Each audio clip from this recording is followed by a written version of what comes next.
Are you thinking of pursuing a career as a Scrum Master? Do you feel that there's just too many Scrum Masters out there? Do you feel that there's just too many people with certified Scrum Master certifications? You feel that this is not the right thing to do? Or you feel that tomorrow the artificial intelligence or AI will take over this role and there won't be any future for Scrum Master? So let me tell you otherwise. I have been working as Scrum Master for the last 7 to 10 years. I've been working as project manager for almost 15 years. So in my career, I have realized few things that make a Scrum Master or any role makes a person stand out purely from their soft skills. So in this video, I'm going to show you that if you are thinking of pursuing a role as Scrum Master, you should do that. As a Scrum Master, you are told that you are a facilitator. You don't have any authority. You are supposed to remove any impediments that the team may put across, which is fine. You need to organize Scrum events, which is fine. But what makes an exciting Scrum Master or an effective Scrum Master is that they are also really good communicators. They have really good soft skills. And that's what makes one Scrum Master stand out from the rest. So I'm going to tell you that certain things that you need to build on as your soft skills that will make you an effective Scrum Master going forward. So number one, you know your Scrum Mastery inside out. That's given.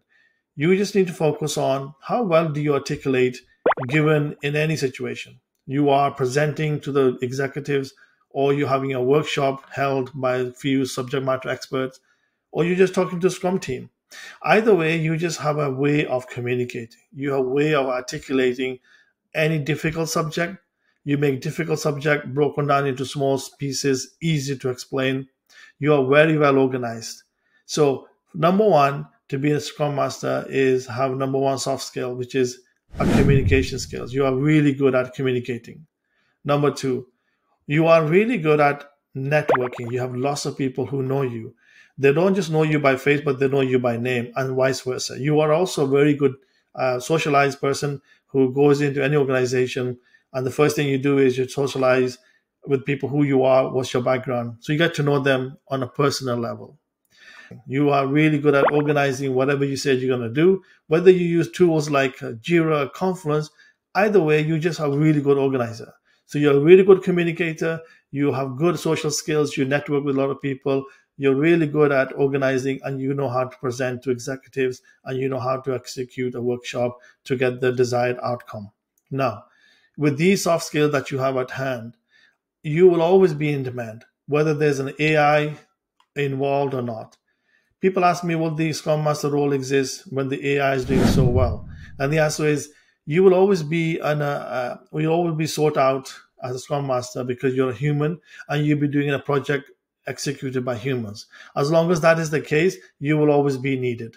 What I mean by that is that AI cannot come across emotions. It is good at doing the job. So I would say AI could be used to write user stories in the future, but they cannot execute the actual meetings and the way you socialize with people.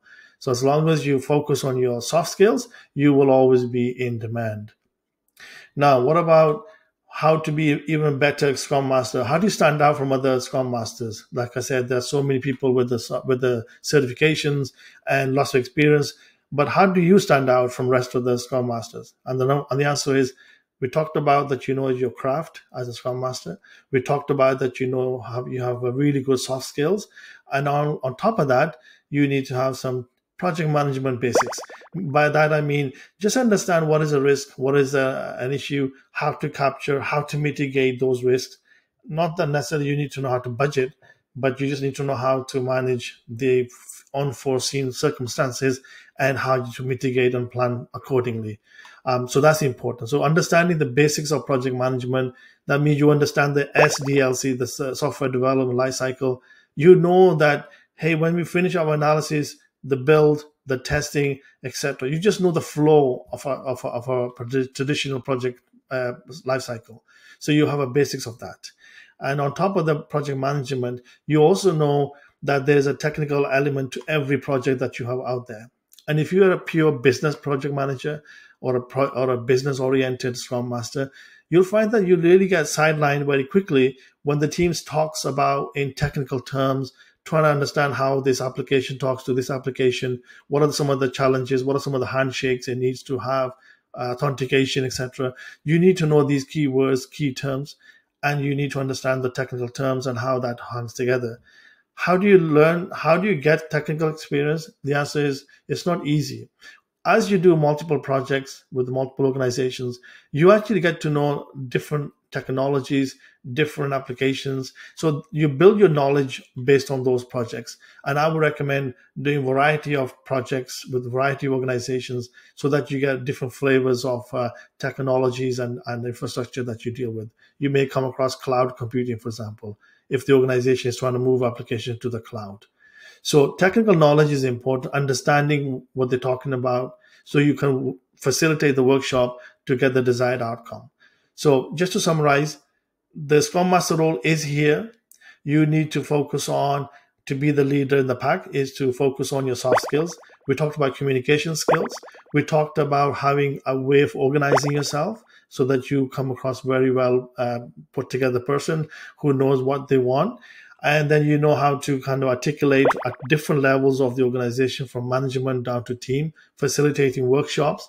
So overall, you're just a really good person who is networking, socializing. People know you. You make it a little bit fun.